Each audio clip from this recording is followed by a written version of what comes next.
Mchezo wa kimataifa wa kirafiki umetamatika kati ya klabu ya Young Africans dhidi ya Les Angeles du Congo ya kutoka kule Kinshasa, Kongo, ambapo mchezo huo ulikuwa ni siku maalum kwa ajili ya wananchi ama siku ya Yanga Day. Mchezo huo ambao umepigwa kwenye jiji la Dar es Salaam kwenye uwanja wa Uhuru, ambapo Young Africans wamekubali kichapo cha goli 2-1 kutoka kwa timu ya Les Angeles du Congo. Sasa baada ya kutamatika kwa mchezo huo, Ahmed Ally ambaye ni msemaji wa klabu ya Wekundu wa Msimbazi, ambaye ni mpinzani wa klabu ya Young Africans lakini pia ni watani wa jadi hawa, ameamua kutoa dongo ama kutupa neno kwa watani wake wa jadi, klabu ya Young Africans. Sasa twende tukatazame Ahmed Ally amezungumza nini kwenda kwa wananchi. Aungana nasi mwanzo mpaka mwisho, lakini pia wewe kama ni mgeni na ni mara yako ya kwanza unatuangalia, basi kuna neno limeandikwa subscribe hapo chini ya video, hakikisha umebonyeza na kubonyeza alama ya kengele ili siku nyingine usipitwe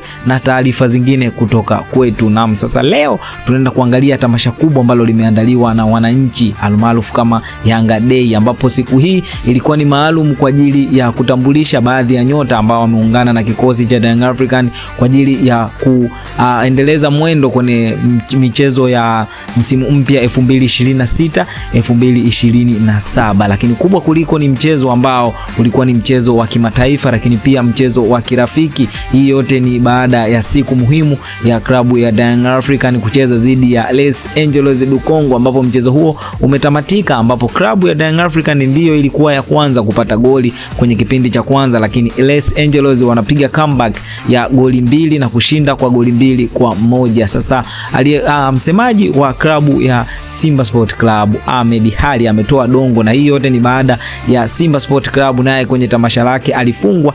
Young Africans walitia maneno mengi sana na walicheka sana Simba, lakini leo hatimaye nao wameyakuta. Sasa Mwekundu wa Msimbazi Ahmed Ally amezungumza na kusema kwamba poleni sana watani, na hivyo tukutane tarehe 12 Agosti 2026. Tarehe 12 Agosti ni siku ambayo inawakutanisha watani hawa wa jadi kati ya Simba Sport Club na Young Africans kwenye ngao ya jamii, mchezo ambao utapigwa kule kwenye viwanja vya New Amani Complex VC1 Zanzibar. Sasa timu zote mbili zimefungwa kwenye matamasha makubwa. Klabu ya Wekundu wa Msimbazi ilipoteza goli 1-0 dhidi ya Polisi, na klabu leo ya Young Africans imepoteza goli 2-1 dhidi ya Les Angeles du Congo. Sasa hizi timu zote zinaenda kukutana kwenye Kariakoo Derby. Sasa nani ataibuka mshindi, mimi na wewe hatujui, lakini mengi sana yataendelea kujiri. Sasa kwa taarifa zote hizi hakikisha umebonyeza alama iliyoandikwa subscribe na kubonyeza alama ya kengele